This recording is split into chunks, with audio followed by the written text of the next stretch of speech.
এখন আমি সন্তানকে দোষ দিলে চলবে না সে ইন্টারনেট থেকে বাজে অভ্যাস শিখেছে।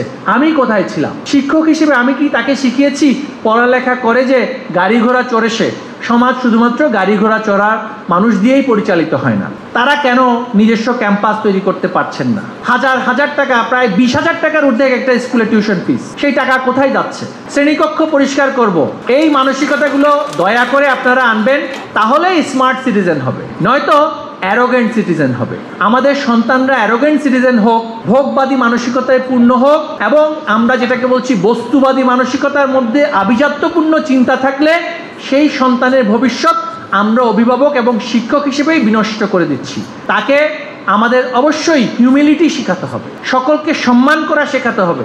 250-টিরও বেশি ডিজাইন অপশন নিয়ে ওয়ালটন স্মার্ট ফ্রিজ, বোঝে আপনার প্রয়োজন। শ্রদ্ধা করা শেখাতে হবে এবং নিজের কাজ নিজেকে করা। টয়লেট আমিই ব্যবহার করি, উন্নত বিশ্বে কিন্তু সেগুলো শিক্ষার্থীদেরকে দিয়ে অনেক জায়গাতে পরিষ্কার করানো হয় তাদের কারিকুলামের অংশ হিসেবে। আমার সন্তানের মধ্যে এমন মানসিকতা যদি সৃষ্টি হয়, এটাকে আমি পরিষ্কার রাখবো কারণ আমিই ব্যবহারকারী, তাহলে কিন্তু সে ময়লা করার ক্ষেত্রে দ্বিতীয়বার ভাববে। তার মধ্যে এই চেতনাবোধ আনলে সে গাড়িতে বসে থাকা অবস্থায় রাস্তায় প্লাস্টিকের সেই ময়লা ফেলবে না। আমাদের সন্তানরা কিন্তু এখন অনেক সচেতন, ভালো কিছু খুব সহজেই রপ্ত করছে, কিন্তু আমি কি সেটা দিতে পারছি কিনা? এবং প্রাপ্তবয়স্ক হিসেবে আমার উপরে সেই দায়িত্ব, শিক্ষক হিসেবে আমার উপরে সেই দায়িত্ব আমরা যাতে করে সবাই পালন করি, কারণ সন্তানকে যেভাবে গড়ব সে সেভাবে বড় হবে। এখন আমি সন্তানকে দোষ দিলে চলবে না সে ইন্টারনেট থেকে বাজে অভ্যাস শিখেছে। আমি কোথায় ছিলাম? শিক্ষক হিসেবে আমি কি তাকে শিখিয়েছি পড়ালেখা করে যে গাড়ি ঘোড়া চড়ে সে? সমাজ শুধুমাত্র গাড়ি ঘোড়া চড়ার মানুষ দিয়েই পরিচালিত হয় না। সমাজে সকল ধরনের পেশা এবং বৃত্তি একসাথে করলেই সমাজ পরিচালিত হয়। শুধুমাত্র তত্ত্বীয় শিক্ষা দিয়েই কিন্তু তার মধ্যে উন্নত মানসিকতা, স্মার্ট মানসিকতা তৈরি হবে না। স্মার্ট হতে হলে কিন্তু সার্বজনীন হোলিস্টিক ডেভেলপমেন্টটা খুবই গুরুত্বপূর্ণ।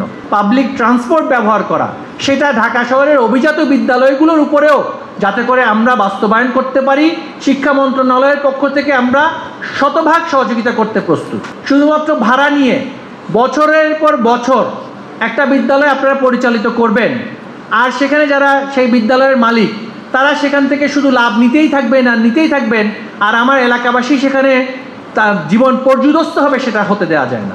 আবাসিক এলাকাতে বিদ্যালয়ের রুমগুলো কনভার্ট করে সেটা পরিচালিত হবে, সাময়িকভাবে দেওয়া যায়, কিন্তু আজীবন আমি সেখানে থেকে যাব, আর বিদ্যালয়ের যে সারপ্লাস হবে সেটা আমরা যারা উদ্যোক্তা আছি তারা আমরা পকেটে করে নিয়ে যাব, বিদ্যালয়ের জন্য কোনো ক্যাম্পাস করব না, সেইটা তো সেই অরাজকতা আমরা চলতে দিতে পারি না। সুতরাং বিদ্যালয়ের ক্যাম্পাস অবশ্যই হতে হবে। এই বিদ্যালয়ে যদি ন্যূনতম ফিস নিয়ে, এই বিদ্যালয়ে যদি সরকারের সহযোগিতা নিয়ে এইখানে যদি একটা চমৎকার শিক্ষার পরিবেশ করতে পারে, 1000 গুণ বেশি ফিস নিয়ে অনেক ইংরেজি মাধ্যম স্কুল এখানে আছেন, তারা কেন নিজস্ব ক্যাম্পাস তৈরি করতে পারছেন না?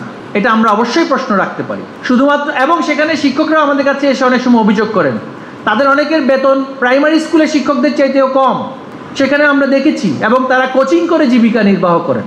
তো সেই ক্ষেত্রে আমাদের সন্তানরা হাজার হাজার টাকা, প্রায় 20,000 টাকার ঊর্ধ্বে একটা স্কুলে টিউশন ফিস, সেই টাকা কোথায় যাচ্ছে? শিক্ষক অভিযোগ করছেন বেতন পাচ্ছেন না। এখন সেখানে আমি যদি শহরের মধ্যবর্তী অভিজাত বিল্ডিংয়ে আমি ভাড়া নিয়ে লক্ষ লক্ষ টাকা সেখানে ভাড়াতে ব্যয় করি, আমার সন্তানকে তো আমি পরিবেশ দিতে পারছি না। মানসিকতা সৃষ্টি হচ্ছে, একটা আবদ্ধ পরিবেশে বেঁচে ওঠার মানসিকতা তৈরি হচ্ছে, তাকে সবাই অন্যদেরকে ছোট করে দেখার মানসিকতা তৈরি হচ্ছে, সে এয়ার কন্ডিশন গাড়ি ছাড়া চলতে পারছে না। সেখান থেকে আমাদের অবশ্যই বেরিয়ে আসতে হবে।